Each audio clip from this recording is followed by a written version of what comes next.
কাল্পনিক গল্পে তো কত কিছুই না ঘটে, কিন্তু যদি বাস্তবেই এমন কিছু ঘটে যেটা কাল্পনিক গল্পকেও হার মানায়, তাহলে কেমন হবে?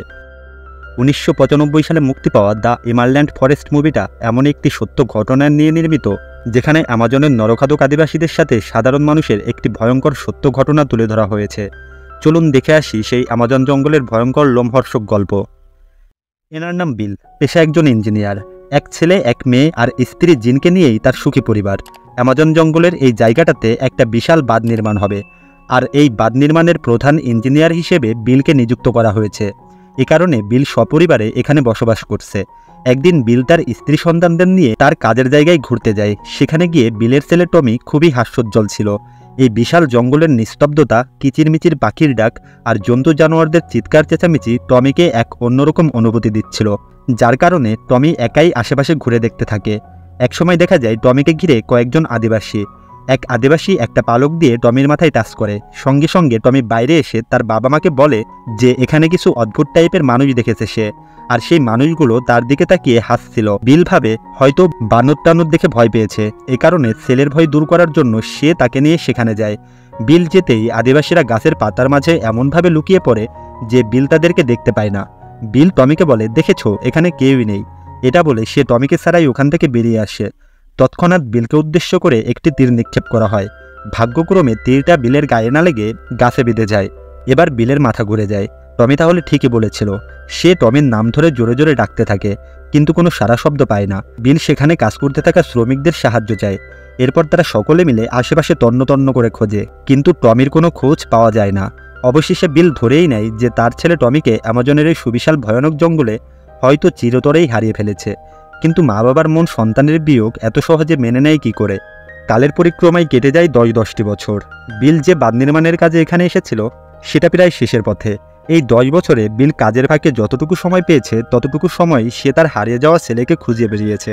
শুধু জঙ্গলে না, আশেপাশের যত অনাথাশ্রম আছে সবগুলোতেই বিল সন্ধান চালিয়েছে, কিন্তু কোথাও তার ছেলে টমির সন্ধান মেলেনি। কিন্তু একজন বাবা কিভাবে হার মেনে নিতে পারে? ওয়ে নামের এক সাংবাদিককে নিয়ে বিল অ্যামাজন জঙ্গলের উদ্দেশ্যে বেরিয়ে পড়ে। 10 বছর আগে যখন তার ছেলেকে অপহরণ করা হয়েছিল, তখন বিলকে উদ্দেশ্য করে আদিবাসীরা যে তীরটা নিক্ষেপ করেছিল, সেই তীরের সাথেই একটা বিশেষ ধরনের পালক ছিল। বিল সেটাকে নিজের সাথেই নিয়ে এসেছিল। এবার পথে এক আদিবাসীদের সাথে দেখা হলে বিল তাদেরকে সেই পালকটি দেখিয়ে বলে এটা আদিবাসীদের কোন গোষ্ঠীর হবে। তারা পালকটি ভালোভাবে পর্যবেক্ষণ করে বলে এরা হলো ইনভিজিবল পিপল, অর্থাৎ অদৃশ্য মানব। এরা নদীর সাইডে জঙ্গলের খুব বিপজ্জনক জায়গায় বাস করে। এবার বিল একটা নৌকা ম্যানেজ করে বেরিয়ে পড়ে অদৃশ্য মানবদের দৃষ্টিগোচর করতে। অন্যদিকে দেখা যায় সত্যি সত্যি জঙ্গলে 2টা আদিবাসী দল বাস করে। তাদের মধ্যে একটি হলো মানুষখেকো নরখাদক বা পিয়ার্স, আর অপরটি অদৃশ্য মানব। অদৃশ্য মানব এ কারণেই বলা হয় যে তারা তাদের শরীরে রং করে গাছপালা, মাটি অথবা যে কোনো কিছুর মাঝে নিজেদেরকে মিলিয়ে দিতে পারে। এই নরখাদক আদিবাসী আর অদৃশ্য মানুষদের মধ্যে রয়েছে প্রবল শত্রুতা। এবার দেখা যায় বিল ঠিক যেমনটা সন্দেহ করেছিল, টমি সত্যি সত্যি সেই অদৃশ্য মানুষদের সাথেই আছে। 10 বছরে তার অনেক পরিবর্তন হয়েছে। সে এখন সভ্য সমাজ থেকে ছিটকে আদিবাসীতেই পরিণত হয়েছে। তার পোশাক আশাক, চালচলন সবই চেঞ্জ। সে এখন জঙ্গলের এ মাথা থেকে ও মাথা শিকারের সন্ধানে মাতোয়ারা থাকে। অদৃশ্য মানুষদের লিডার ওয়েন্ডি আর তার স্ত্রীকেই টমি মা বাবা বলে ডাকে। এরপর আমরা দেখি নদীতে স্নানের সময় টমি কাচেরি নামের এই মেয়েটার প্রতি আকৃষ্ট হয়ে যায়। এটা সবাই বুঝতে পারলে লিডার ওয়েন্ডি বলে টমি এতদিন বালক ছিল, কিন্তু আজ তার বালক সত্তাকে মেরে ফেলার সময় এসে গেছে। তারপর শুরু হয়ে যায় আদিবাসীদের সেই ঐতিহাসিক একটি ব্যক্তি নাচ। আর টমিকে দেখা যায় একটি গাছের সাথে বাঁধা। কতগুলো কাঠপিঁপড়ে তার শরীরকে কামড়ে ক্ষতবিক্ষত করে দিচ্ছে। একসময় সে আর দাঁড়িয়ে থাকতে পারে না। পরদিন সকালে ওয়েন্ডি আর তার স্ত্রী টমিকে নিয়ে নদীতে আসে। সেখানে ওয়েন্ডি টমিকে বলে আজ থেকে তুমি আর বালক নাও, এখন তুমি একজন প্রাপ্তবয়স্ক যুবক। এদিকে ভয়ঙ্কর জঙ্গলে বিল আর ওয়ে একটি নৌকার সাহায্যে পথ চলতে থাকে। কোথায় আছে সেই অদৃশ্য মানুষদের ঘাঁটি, এই বিষয়ে তাদের কোনো ধারণাই নেই। এই বিশাল বনরাজির ভেতর তারা কোথায় খুঁজবে টমিকে?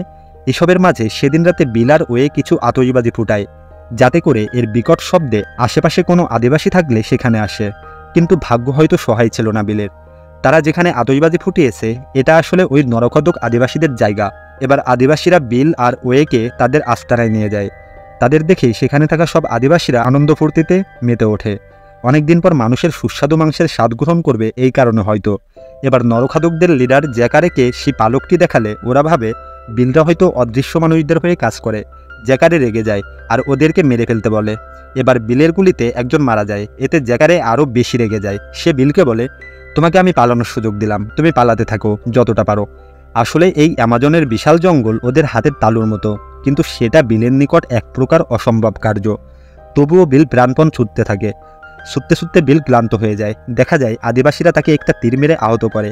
বিল এবার কাঁধে থাকা ব্যাগ ফেলে দিয়ে দৌড়াতে থাকে। এতটাই মরিয়া হয়ে দৌড়ায় যে সামনে থাকা খাদ বিলের দৃষ্টি এড়িয়ে যায়। বিল গড়াতে গড়াতে একটা নদীতে এসে পড়ে। ওখানে টমি স্নান করছিল। বিল কারো উপস্থিতি টের পেয়ে বন্দুক তাক করে সামনে আগাতে থাকে। টমিও তীরের নিশানা ফিট করে রাখে। কিন্তু একি, এনাকে খুব চেনা চেনা লাগছে না? জন্ম জন্মান্তরের বাঁধন সামান্য 10 বছরে কি ভুলে যাওয়া যায়? বিল ও টমিকে একবার দেখেই চিনে ফেলে। সেই চোখ, সেই মুখ। যার খোঁজে এই ভয়ানক জঙ্গলে মৃত্যুকে পেছনে ঠেলে এসেছেন, সেই টমি বিলের সামনে। আবেগ সামলাতে না পেরে বিল টমিকে জড়িয়ে ধরে।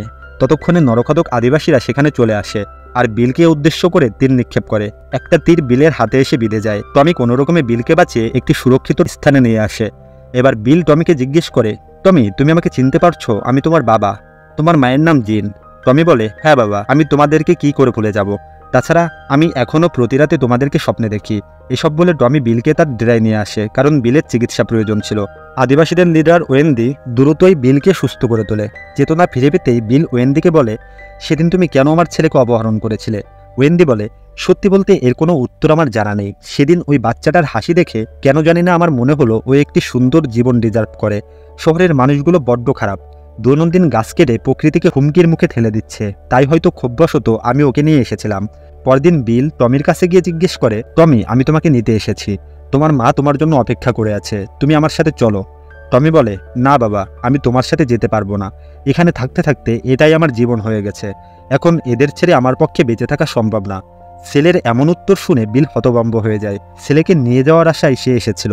ভাগ্যক্রমে ছেলের সাথে দেখা তো হলো, কিন্তু তাকে নিয়ে যাওয়াটা আর হলো না। বিল সম্পূর্ণ নিরাশ হয়ে যায়। পরদিন টমি আর সেই মেয়েটা, যার নাম কাচেরি, তাদের খুব ধুমধাম করে বিয়ে হয়।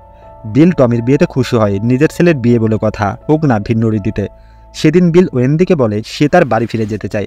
বিলের চাওয়া মতে ওয়েন্দি, টমি সহ আরও কয়েকজন মিলে বিলকে জঙ্গল থেকে বাইরে ছেড়ে দিয়ে আসে। ফেরার সময় ওরা দেখতে পায় ওদের আস্তানার উপরে কালো ধোঁয়া উঠছে। ওরা বুঝে যায় কিছু একটা গন্ডগোল তো আছেই। দৌড়ে গিয়ে ওরা দেখে ওদের আস্তানার সব বয়স্ক মহিলাদের মেরে ফেলা হয়েছে আর অল্প বয়স্ক মেয়েদের অপহরণ করা হয়েছে। তাদের মধ্যে টমির সদ্যবিবাহিত স্ত্রী কাচেরিও ছিল। এমন অবস্থা দেখে ওয়েন্দি বুঝে যায় এটা ওই নরখাদক আদিবাসীদেরই কাজ। কিন্তু ওদের কাছে বন্দুক আসলো কোথা থেকে, আর ওরা এটার ব্যবহারই বা কীভাবে জানলো?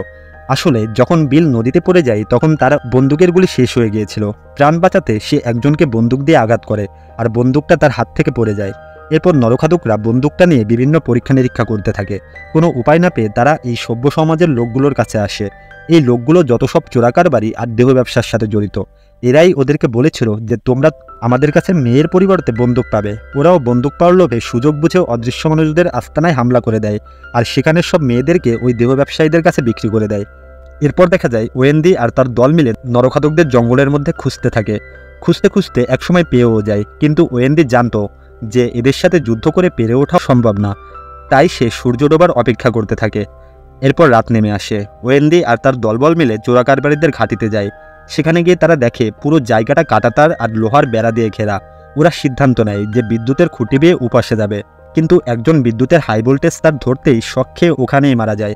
এবার শব্দ পেয়ে ওদের দুইজন বেরিয়ে এসে দেখে একজন আদিবাসী মরে পড়ে আছে। ওরা বুঝে যায় যে ওরা যেহেতু আদিবাসীর মেয়েদেরকে বন্দি বানিয়ে রেখেছে, এ কারণেই আদিবাসীরা এসেছে তাদের মেয়েদেরকে মুক্ত করতে। তারপর ওরা বুদ্ধি করে ওয়েন্দিদের পেছনে ওই নরখাদকদের লেলিয়ে দেয়। নরখাদকদের কাছে যেহেতু বন্দুক ছিল, তাই ওরা এসে ওয়েন্দিদের বেশ কয়েকজনকে মেরে ফেলে। ওয়েন্দিও একটা গুলি খেয়ে মারাত্মকভাবে অসুস্থ হয়ে পড়ে। এসব দেখে টমির খুব রাগ হয়। সে নরখাদকদের প্রধানকে একটা তীর মেরে ওয়েন্দি সহ তার দলের যারা জীবিত ছিল সবাইকে নিয়ে সেফ জায়গায় চলে আসে। তারপর কিছু সময় অতিবাহিত হয়ে গেলে ওয়েন্দিও মৃত্যুর কোলে ঢলে পড়ে। ওয়েন্দির মৃত্যুতে টমি খুব কষ্ট পায়। তার মনে প্রতিশোধের আগুন জ্বলে ওঠে, কিন্তু কিভাবে তারা নরখাদকদের সামনে দাঁড়াবে? ওদের কাছে যে শক্তিশালী অস্ত্রপাতি রয়েছে। হঠাৎ টমির মনে পড়ে যখন ওর বাবা বিলের সাথে প্রথম দেখা হয়েছিল তখন বিলের হাতেও একটা বন্দুক ছিল। তার মানে এই সমস্যার সমাধান একমাত্র বিলই দিতে পারবে।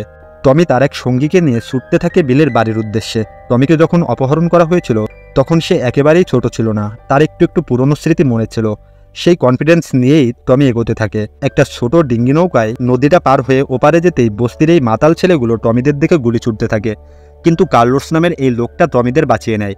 জানা যায় কার্লোসও একসময় আদিবাসী ছিল, কিন্তু এখানে গাছপালা কেটে বসতি গড়ে ওঠায় ওরা সভ্য সমাজের সাথে খাপ খাইয়ে নিয়েছে। এবার টমির কাছ থেকে সবকিছু শোনার পর কার্লোসরা ওদেরকে সাহায্য করতে রাজি হয়। কিন্তু বিলকে কোথায় খুঁজবে? টমি শুধু এইটুকুই জানতো যে ওরা অনেক উঁচু একটি বিল্ডিংয়ে থাকতো। এবার অনেক চেষ্টার ফলে টমি বিলের বাসা খুঁজে পেতে সক্ষম হয়। এখানে আরেকটি বিপত্তি বেঁধে যায়। টমি তো আদিবাসীর বেশে ছিল, ও যদি সামনে দিয়ে যায় তাহলে অবশ্যই ওকে কেউ বিল্ডিংয়ে প্রবেশ করতে দেবে না।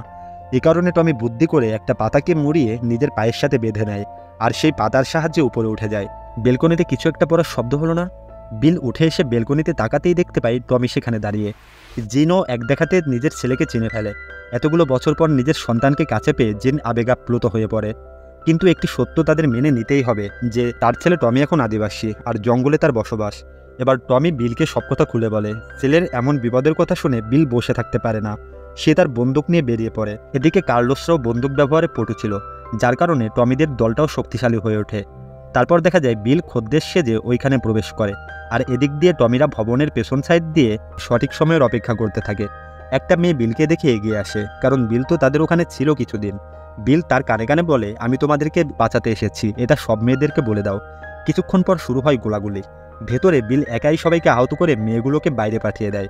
এরপর নরখাদক আদিবাসীরা এগিয়ে আসলে কার্লোসদের অভিজ্ঞতার কাছে তারা অসহায় আত্মসমর্পণ করতে বাধ্য হয়। এবার চলে যাওয়ার আগে টমি তার বাবা বিলকে বলে, আপনার এই ঋণ আমি জীবনও ভুলব না। আমরা আমাদের ছেলেমেয়েদের কাছে আপনার ব্যাপারে বলবো, যাতে আপনি আমাদের মাঝে চিরকাল জীবিত থাকেন। একথা শুনে বিলের চোখ অশ্রুসিক্ত হয়ে যায়।